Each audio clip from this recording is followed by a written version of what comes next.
여기 전부 다 알 거야. 묘 하나 잘못 건들면 어떻게 되는지. 저게 사람감 맞아?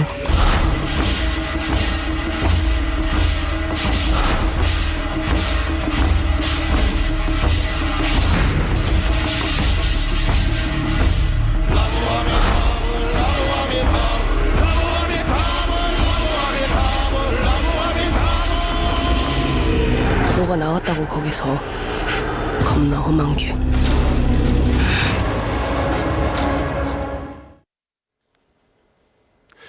네, 한국형 오컬트 영화 파묘가 연일 흥행 기록을 세우며 극장가를 사로잡고 있습니다. 좀 생소하기도 한 오컬트 장르 파묘가 이렇게까지 인기를 끌고 있는 비결은 뭘까요? 정덕현 대중문화 평론가와 얘기 나눠보겠습니다. 안녕하십니까? 안녕하세요. 네, 저희가 영상으로 좀 소개를 먼저 해드렸는데 네. 시청자 여러분들 중에 대체 무슨 영화지? 궁금하신 분들 계실 것 같습니다. 소개 좀 해주세요. 뭐 간단하게 말씀드리면 이 파묘잖아요, 제목 자체가. 네.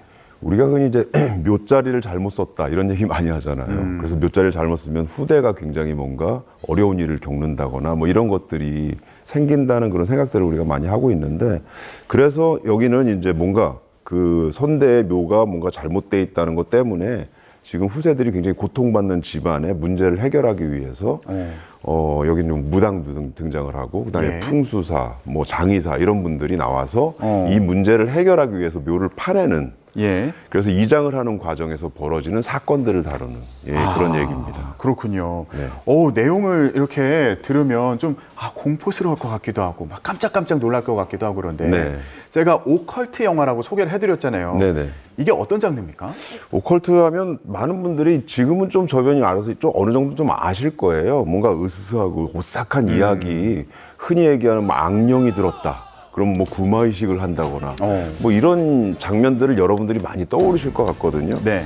과거에 저는 어렸을 때 이 장면들을 처음 기억했던 게 뭐 엑소시스트 같은 작품으로도 기억을 하거든요. 그 당시에 이제 악령을 빼기 위해서 막 굉장히 많은 구마의식 같은 게 특이하게 막 등장을 해서 보는 분들이 아마 굉장히 소름이 많이 끼쳤던 그런 기억들이 있는데, 예. 국내에도 지금 최근 들어서 이 한국형 오컬트 방식으로 이게 이제 서구에 악령을 빼는 구마의식이 있다면, 우리는 그 무속인들이 하는 이 굿판이라든지 이런 의식들이 있잖아요. 예. 그래서 이런 한국적인 무속 이야기라든지 이런 것들을 섞어서 만들어낸 이제 한국형 오컬트 같은 것들이 나오기 시작했죠. 뭐 곡성 같은 작품이 대표적으로 그 굉장히 국내뿐만 아니라 해외에서도 굉장히 인정받은 작품이고요. 예.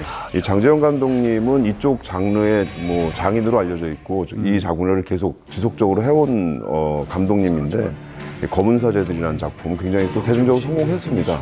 예. 검은 사제들도 500만 강도를 넘었던 작품이거든요. 그리고 이 사바라는 작품에 이어서 이번 작품까지 이렇게 성공을 시키고 있는 겁니다. 네. 예. 저희가 영상으로 계속 보여드리고 있는데 요거 무서운 거 싫어하는 분들도 볼 수 있습니까? 사실 지금 솔직히 얘기하면 저도 오컬트 장르를 싫어합니다. 공포 영화를 보는 분들이 대부분 마음이 약간 그렇거든요. 극장에 돈 내고 갔는데 마치 고문 받는 느낌이다 이런 생각을 갖거든요. 근데 이 작품을 보면서 전혀 그런 게 없었어요. 저도 처음에는 조금 그런 선입견이 있었는데 보다 보니까 굉장히 흥미롭게 재밌게 이야기가 구성이 돼 있고, 여기 4명이 등장하는데 4명이 마치 뭔가 큰 문제 해결을 같이 하기 위해서 힘을 합쳐가지고 뭔가 헤쳐나가는 이야기, 미션을 해결하는 이야기, 네. 이런 방식으로 구성이 돼 있기 때문에 보는 분들이 뭔가 오싹한 얘기가 들어있지만 예. 거기에만 머물지 않고 굉장히 대중적으로 즐길 수 있는 그런 작품입니다. 그렇군요.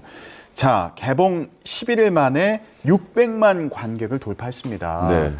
7일 기준으로 누적 관객이 676만 6,761명이라고 합니다. 그렇군요. 예, 네. 주말 지나면서 800만 돌파할까? 예, 이런 얘기들 하더라고요.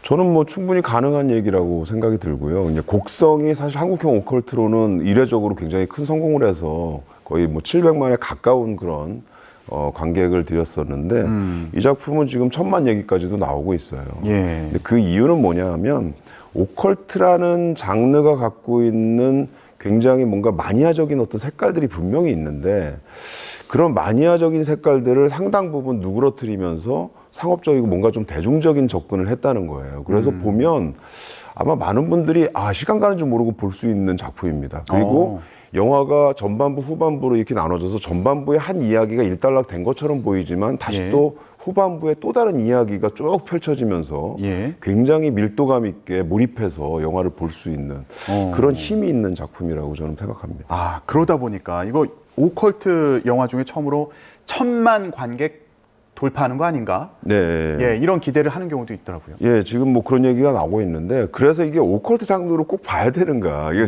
그 감독님도 오컬트 장르라기보다는 이거는 미션 해결하는 그런 장르입니다. 이렇게 얘기를 예. 하셨거든요. 그리고 장지영 감독님은 사실 이전에 했던 작품들, 이 검은 사야들 같은 작품도 보면 오컬트 장르지만 굉장히 스타일리시하게, 그때 강동원 씨가 나와서 사제복을 입고 나왔는데 이렇게 섹시한 사제가 있냐 이런 얘기가 나올 정도로 굉장히 액션이라든지 스타일이라든지 이런 것들을 잘 풀어내서 대중적으로 좀 이렇게 어필하는 감독이에요. 예. 그러니까 이번 작품도 아마 그런 부분들을 좀 했기 때문에 좀 성공한 거 아닌가라는 생각이 들고요. 예. 여기 등장인물들 보면 정말 굉장히 현대적이다라는 생각을 많이 하게 돼요. 우리가 흔히 무속인 그러면 떠오르는 그림이 있잖아요.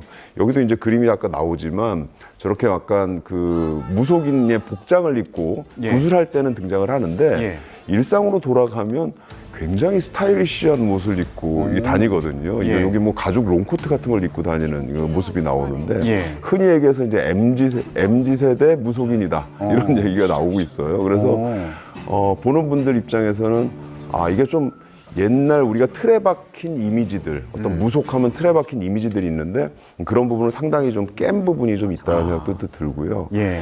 인물 구성이 굉장히 흥미롭습니다. 이 4명의 인물이 등장을 하는데 이 4명은 어떤 면에서 보면 신세대와 구세대가 같이 합쳐진, 그래서 신구 통합적인 어떤 묘벤져스라고 흔히 여기서 많이 부르는데 예.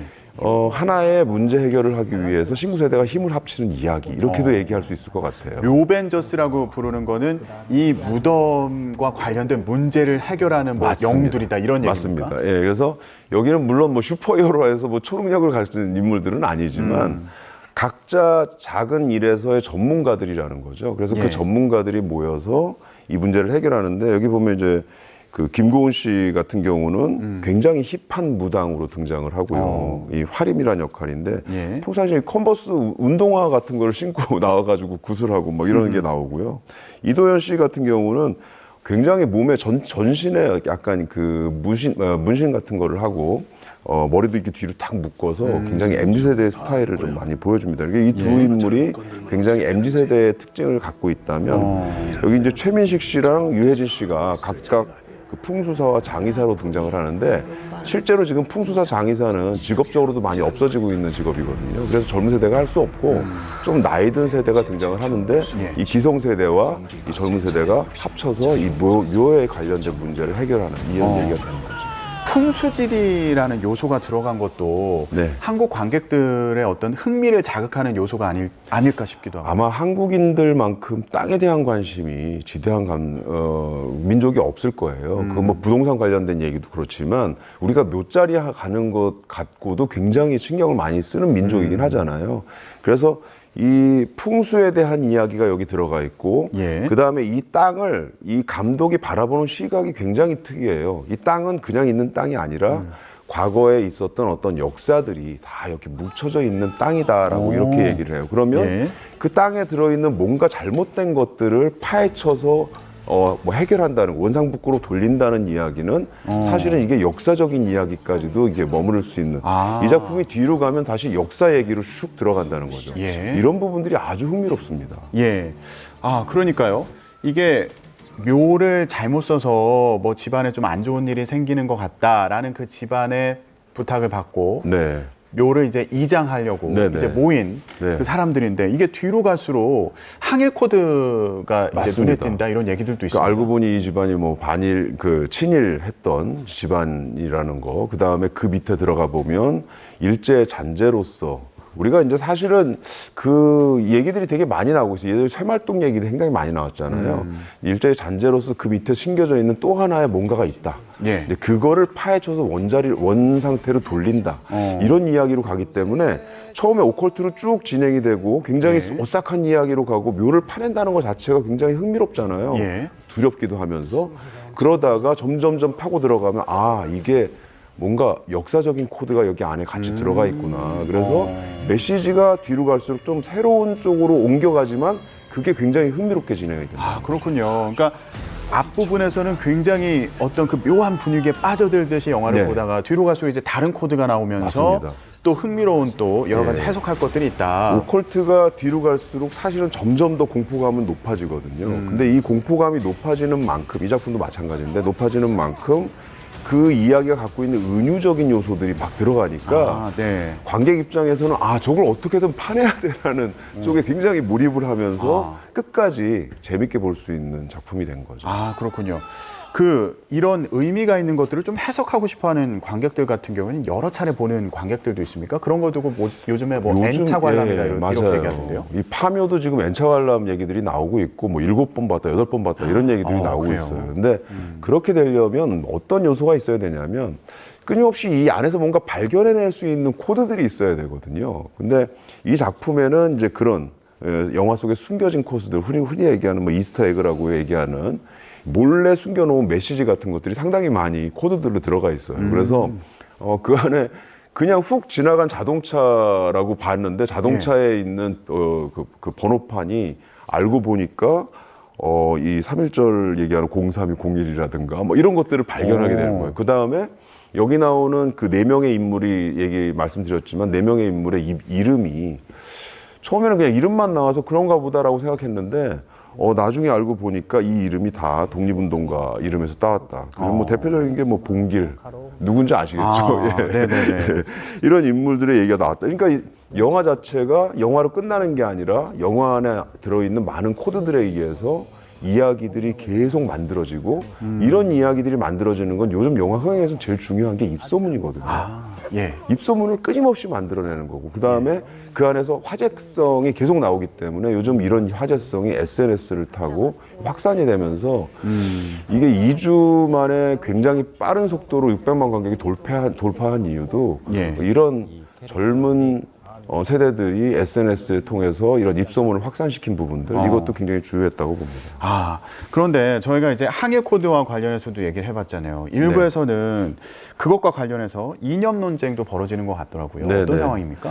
사실 뭐 영화 이 장재영 감독님 입장에서는 뭐 전혀 이런 거랑 생각 안 하고 이 영화를 만들었다고 하는데 사실 이제 이런 그 논란을 불러일으킨 부분들은 영화 지금 건국전쟁 이 김도영 감독님이 이거를 아예 약간 논쟁적으로 좀 붙여놓은 부분이 있죠. 그래서 아예 얘기를 그렇게 하셨죠. 뭐 항일인이 근거도 없는 민족 감정 악용하는 영화다 뭐 이런 식까지 표현을 했는데 그 뭐 사실은 저는 이런 부분들은 그냥 상당히 마케팅적인 요소가 들어가 있다고 봅니다. 논란도 사실은 양자의 이득이 되는 부분이 있거든요. 이것도 화제성이 되기 때문에 예. 실질적으로 이 논란이 일어나고 나서 파묘에도 오히려 또 흥행에는 좀 도움이 된 요소들도 좀 있습니다. 아, 오히려 논란이 되고 나서 관객들이 더 그렇죠. 호기심을 갖고 본 그- 측면도 있어 보인다. 그거 아니다.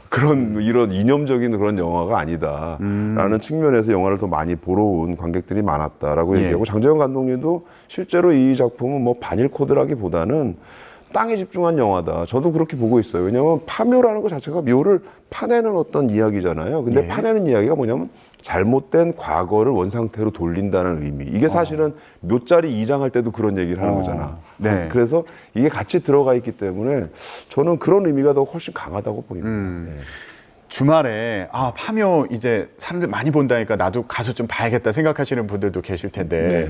혹시 공포 영화나 뭐 이런 오컬트 영화 잘 못 보시는 분들 같은 경우 좀 마음의 준비를 하고 가야 됩니까? 저는 좀 뭐 이게 어쨌든 오컬트이기 때문에 공포적인 요소가 없다고 말씀드리기는 어려워요. 이게 실제로 공포스럽습니다. 근데 중요한 건 뭐냐면 공포 속에 그냥 혼자 던져두는 게 아니라 관객을 던져주는 게 아니라 예. 여기에 말씀드린 아까 4명의 그 어떤 히어로죠. 어떻게 보면 이 인물들이 관객들하고 같이 움직이는 느낌을 줘요. 그렇기 때문에 굉장히 두려움, 공포 속에만 있는 게 아니라 같이 움직이면서 그 문제를 해결해 가는 거에 우리가 동참하는 느낌을 줘요. 훨씬 더 편안하게 오컬트를 즐길 수 있는 부분이 생긴다는 거죠. 아, 그렇군요. 아, 혼자 이렇게 막 덜덜 떨면서 깜짝깜짝 놀라고 이런 건 아닐 것이다. 맞습니다. 알겠습니다.